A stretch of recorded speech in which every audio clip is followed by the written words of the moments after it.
Hey everyone, Ryan Howitzer here. Hopefully you were able to catch my Superman review, which just recently came out. And in that, I talked a lot about how Superman was one of the first comic book movies to have people behind it who took the source material seriously. Now, as I said in the review, it took a while for that to become mainstream, but today, that's very much where we are. Superhero movies are the big moneymaker these days. Everyone flocks out to see these movies, they make billions of dollars at the box office. So it's only natural that now more respected directors are expected to work on superhero movies. I mean, a studio is not going to hand their big project, their $200 million movie, off to a nobody director. They're going to want somebody with a name behind them. And lots of directors have expressed interest in making superhero movies. In light of the fact that these days very serious directors are taking very serious looks at comic books, I would like to put forth my list of the top 10 directors who should make comic book movies. But first, before we start, a little bit of criteria. I want to start off by making a clear distinction between superhero movies and comic book movies. A superhero movie is a movie that features a superhero. A comic book movie is a movie that features a character adapted from a comic book. For example, Punisher, comic book movie, not a superhero movie. The Punisher's not a superhero. The Incredibles, superhero movie, not a comic book movie. There's not an Incredibles comic book. Alright, now that that's out of the way, let's get into my criteria. 1. These directors can't have already made a comic book movie. So unfortunately, I'm not going to be able to talk about how much I want Joss Whedon to make an X-Men film, and I'm very sad about that. The other criteria is that they have to still be working today. Number 10. Now I know what a lot of you were probably thinking. Ridley Scott hasn't made anything worth watching in years. And you know what? I agree with you. But imagine classic Ridley Scott, the guy who gave us Alien and Blade Runner, making a Green Lantern Corps movie. Don't you think that would be kind of awesome? Ridley Scott is really good with visuals and with atmosphere, and those are both very important when making a comic book movie. Comic books are a visual medium, just like film, so it's important to capture the look of the characters and the environments in comic books. That's one of the major criticisms I have with a lot of comic book movies, is that they don't do a good job of capturing the environment they're supposed to be set in. Ridley Scott would not have this problem, and I feel like the movie that he'd be best suited for would be a Green Lantern Corps movie. Ridley Scott is one of the big names of sci-fi. I mean, he made Alien, he made Blade Runner. Those are both sci-fi classics. I honestly feel like we'd get some cool visuals, awesome space scenes, and some really great characters from Ridley Scott's Green Lantern. Now, obviously, he hasn't made a good movie in quite some time, and that really saddens me because I like Ridley Scott movies. But honestly, if we went back to the 80s or even the 90s, I think Ridley Scott could have given us a great Green Lantern movie. I guess you can say this one's breaking the rules since I don't really want a modern Ridley Scott Green Lantern Corps movie. But imagine one from the 80s. I mean, how cool would it have been to see 80s Ridley Scott make a Green Lantern Corps movie? Number 9. Yes, this one seems extremely obvious, maybe a little too obvious at first. But when you really think about it, Steven Spielberg would have been the perfect director for a Shazam movie. Steven Spielberg is one of the most prolific directors of all time. When he nails it with a movie, he nails it. Anyone sitting here watching this video, no matter how film illiterate you may think you are, can probably name a Spielberg movie. That's how big he is. And Spielberg is really good with special effects in his movie. I mean, look at stuff like Jurassic Park and Jaws. Those have amazing special effects. And that would really lend itself well to making comic book movies. Now, the movie I specifically want Steven Spielberg to make, as far as superheroes are concerned, is Shazam. Because another one of Spielberg's biggest strengths is that he's really good with children. Now, a lot of times in movies, children aren't played by great actors, and they kind of annoy people. Spielberg's children, however, are different. They're great characters. He's able to get good performances out of children. And here's the thing, for those of you who don't know much about the character of Shazam, he's actually a child. His secret identity is Billy Batson. He's a 10-year-old boy, but when he says the word Shazam, he turns into a superhero. I feel like Spielberg would really be able to play with that dynamic and make it really cool. Just the idea of a little kid inside the body of a fully grown, powerful superhero. Spielberg also really understands action, as you know if you've seen any of his movies, specifically the Indiana Jones movies. Spielberg would turn in a great Shazam movie. It's just a shame that I don't think he'd be interested in doing one. One thing that Spielberg is really good at creating is the childlike wonder of things. And with a character like Billy Batson, you really need that, because Billy Batson's a child.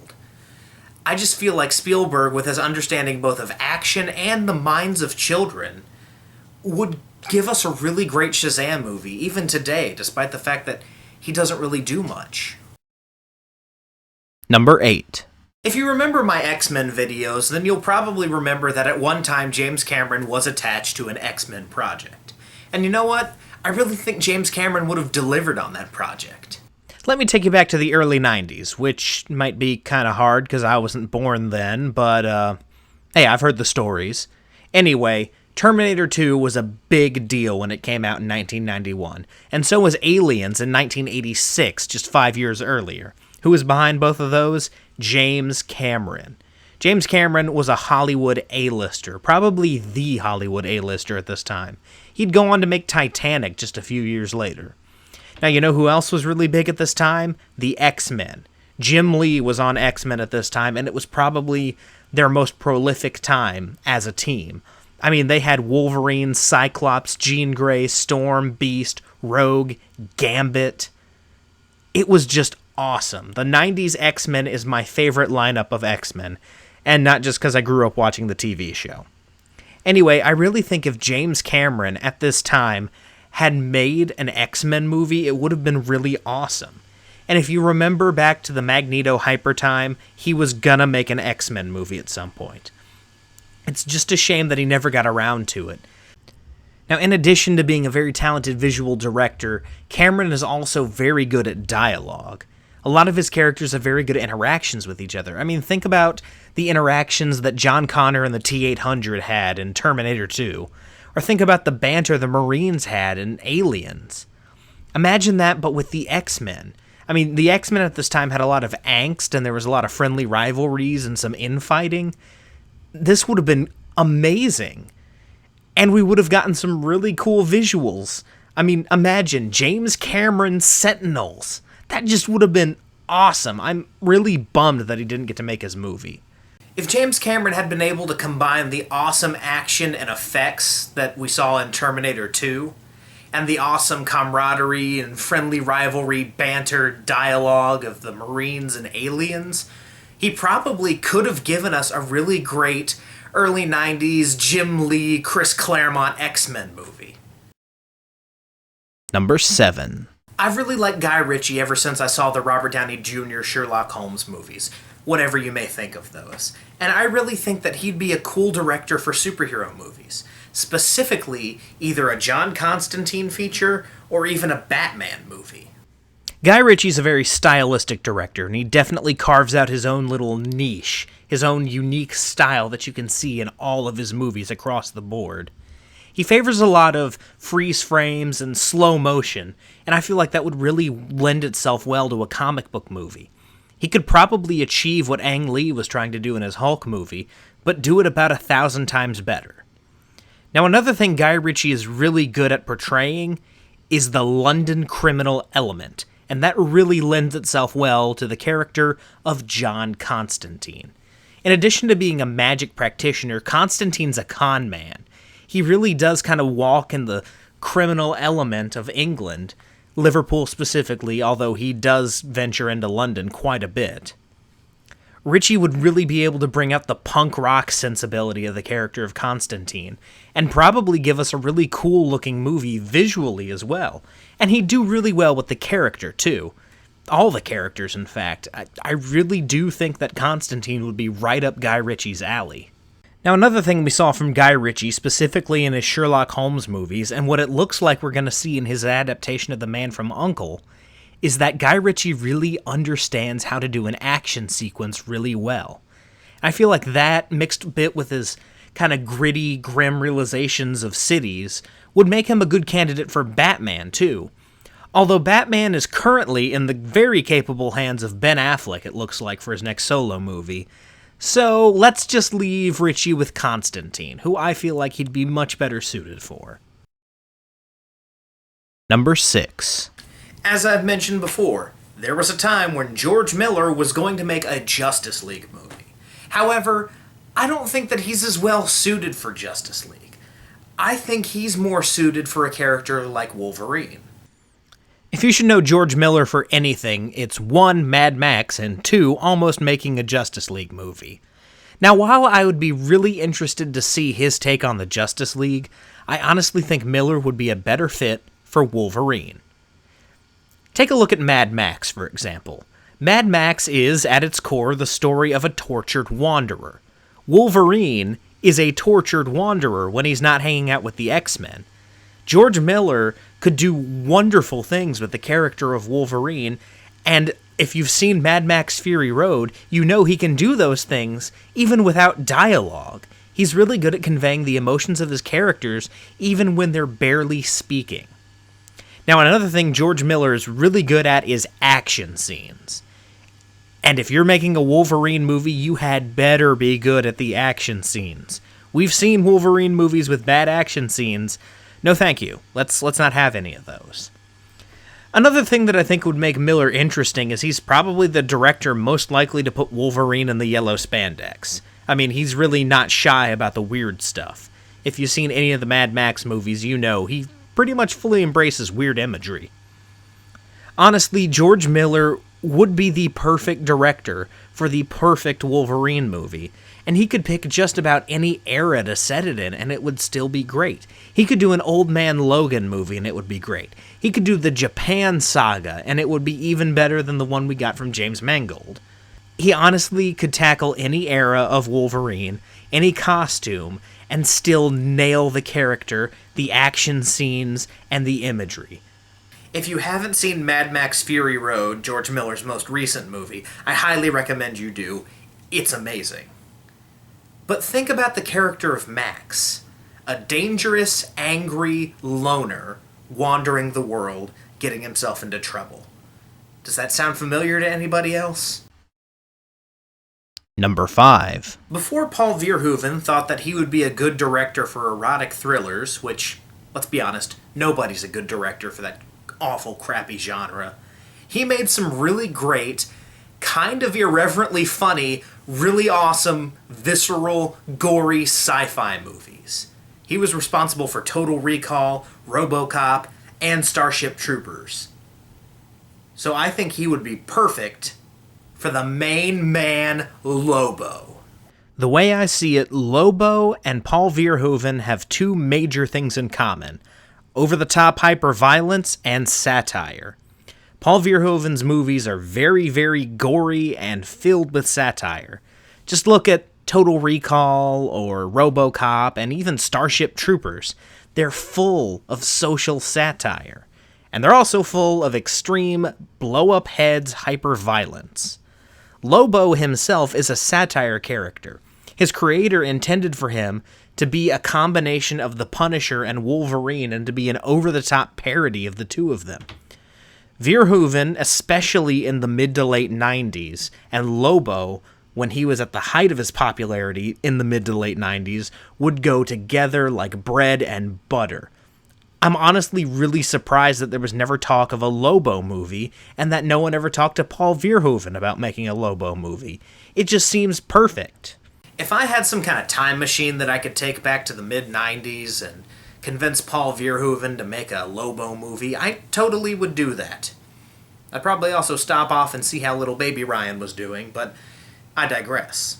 These days, pretty much the only movies that Paul Verhoeven makes are erotic thrillers. But if he could be convinced to come back for one more big-budget sci-fi movie, I hope DC would look into him doing a Lobo movie.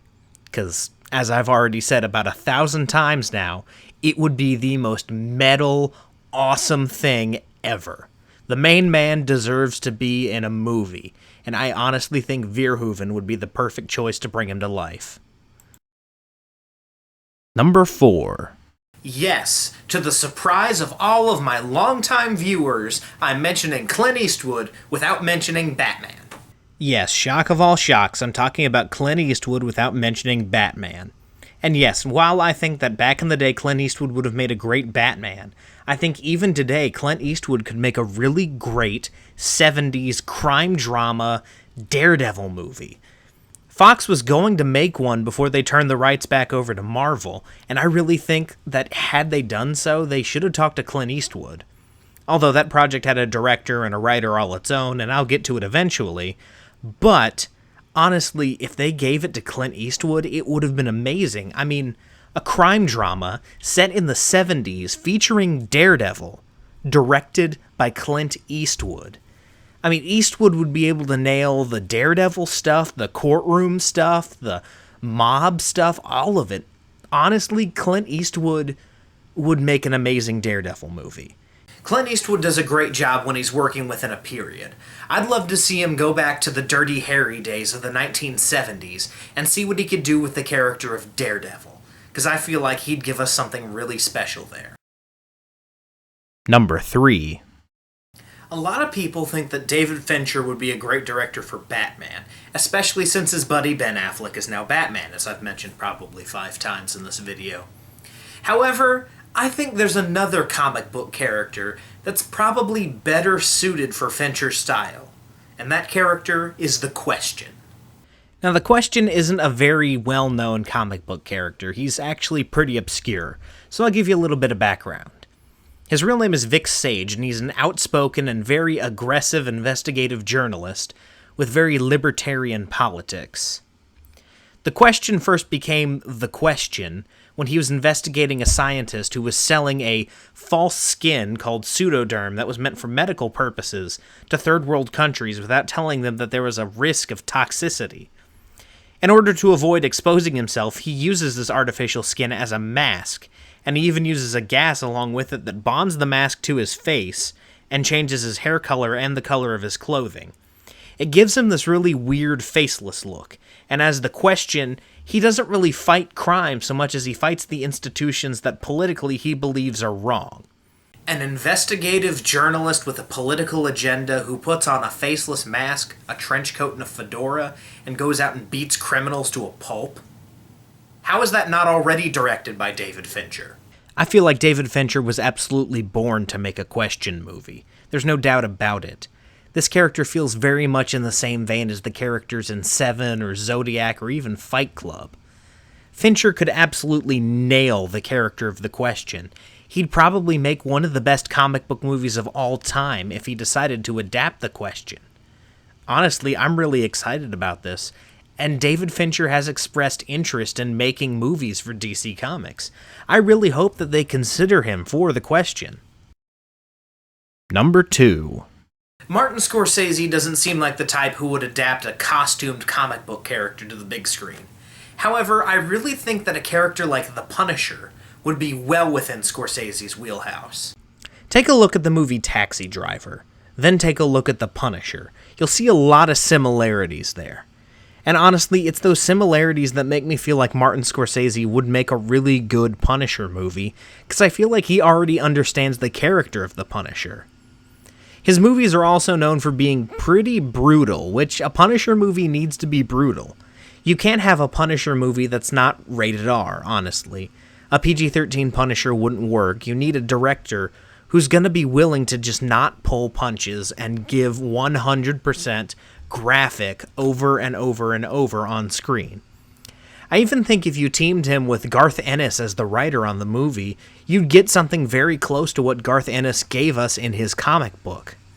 If we're looking for somebody to give us a really good Punisher story in the vein of someone like Garth Ennis in the comics, look no further than Martin Scorsese. Number 1. But wait, you may be saying, Brad Bird's already made a superhero movie. It's called The Incredibles. Didn't you see it, Ryan Howitzer? Yes, I did. And that just convinces me even more that Brad Bird should be put in charge of a mainline comic book movie. Especially a Superman movie. Now you're probably seeing why I decided to go into the differences between a superhero movie and a comic book movie. Because Brad Bird has made a superhero movie. In fact, I'd argue that he made two. I feel like both The Iron Giant and The Incredibles are equally superhero movies. And you know what? Brad Bird really understands superheroes.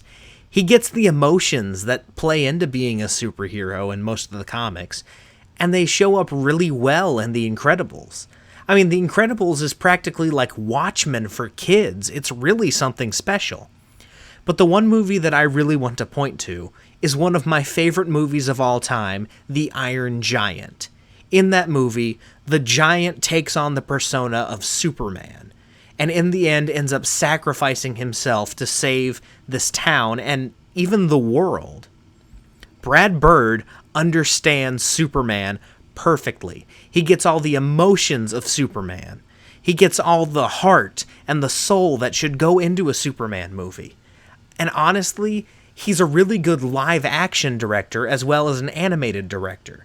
Say what you will about Tomorrowland, it's a cool-looking movie. And Mission Impossible Ghost Protocol is really awesome too. Honestly, I feel like Brad Bird should be given the next Superman movie. He's perfect for it. Like I've said with a lot of the directors in here, he was absolutely born to make this movie. Brad Bird would be the perfect director for most any superhero movie, but Superman specifically would really show off his talent as a director. Brad Bird has already proved himself more than capable as a live-action director with Mission Impossible Ghost Protocol and with Tomorrowland, despite the flaws that Tomorrowland may have. And with movies like Iron Giant and The Incredibles under his belt, I honestly think that Brad Bird would make the best Superman movie of all time. Warner Brothers executives, if you are watching this video right now, I don't know why you would be, but if you are, forget about Zack Snyder for Man of Steel 2. Bring in Brad Bird. He's the hero we deserve. Okay, I mixed up my reference, but you get what I'm saying. Well guys, that wraps up the top 10.